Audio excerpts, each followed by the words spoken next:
સામાન્ય બાબતને લઈ એક પોલીસ કર્મી દ્વારા એક યુવતીને જાહેર લાફો મારવામાં આવે છે। આ લાફો કયા કારણે માર્યો, આ લાફો મારતા પહેલા શું બન્યું હતું અને આ લાફો કઈ બાબતને લઈ અને મારવામાં આવ્યો છે, તો મિત્રો શું છે આ ઘટના અને ક્યાંની છે આ કહાની, આવો જાણીએ।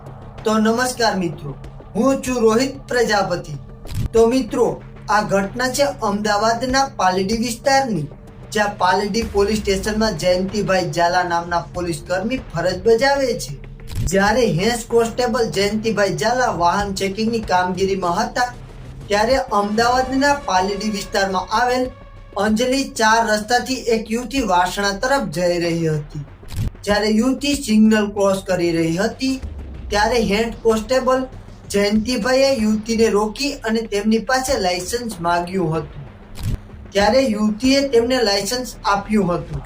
જોકે મહિલાએ એવો દાવો કર્યો છે કે તેણે પોલીસ કર્મીને સાઈડમાં ઊભું રહેવાની વિનંતી કરતા જ તે પોલીસ કર્મી ઉશ્કેરાઈ ગયો હતો। ત્યારે યુવતીએ સામે કહ્યું હતું કે પોલીસ છો તો આવી રીતે કેમ વાત કરો છો, તમારું આઈડી કાર્ડ બતાવો।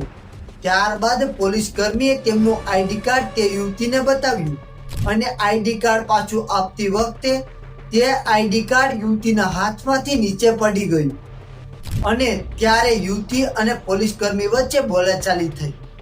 ત્યારે યુવતીએ પોલીસ કર્મીને ગાળો આપી રહી હતી, તેનો એક વિડીયો સોશિયલ મીડિયામાં ખૂબ જ વાયરલ થઈ રહ્યો છે।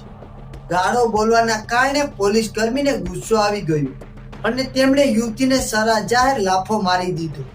ત્યારબાદ યુવતીએ 112 નંબરને કોલ કર્યો અને જે બાદ તે ફરિયાદ માટે પાલડી પોલીસ મથકે પહોંચી ગઈ, જ્યાં યુવતીએ આક્ષેપ કર્યો કે વિડીયોમાં સાબિતી છતાં પીએસઆઈએ તેમને ધમકાવી અને ફરિયાદ લેવાની ના પાડી દીધી હતી। જે બાદ તેમણે મહિલા પીઆઈને રજૂઆત કરી હતી, પરંતુ તેમણે પણ ક્રોસ ફરિયાદ થશે તેવું કહીને બહાર મોકલી દીધી હતી। ત્યાર પછી તેમણે રાત્રે 12 વાગ્યાની આસપાસ પોલીસ સ્ટેશનમાં લેખિત અરજી આપી હતી અને ત્યાર પછી હેડ કોન્સ્ટેબલ જયંતિભાઈ ઝાલાને સસ્પેન્ડ કરવામાં આવ્યા હતા। તો મિત્રો અત્યારના સમાચારમાં હાલ બસ આટલું જ। હવે મળીએ એક નવા સમાચાર સાથે અને જો તમે અમારા આ વિડીયોમાં નવા આવ્યા હોય તો વિડીયોને લાઈક કરી અને ચેનલને સબસ્ક્રાઇબ કરી દેજો।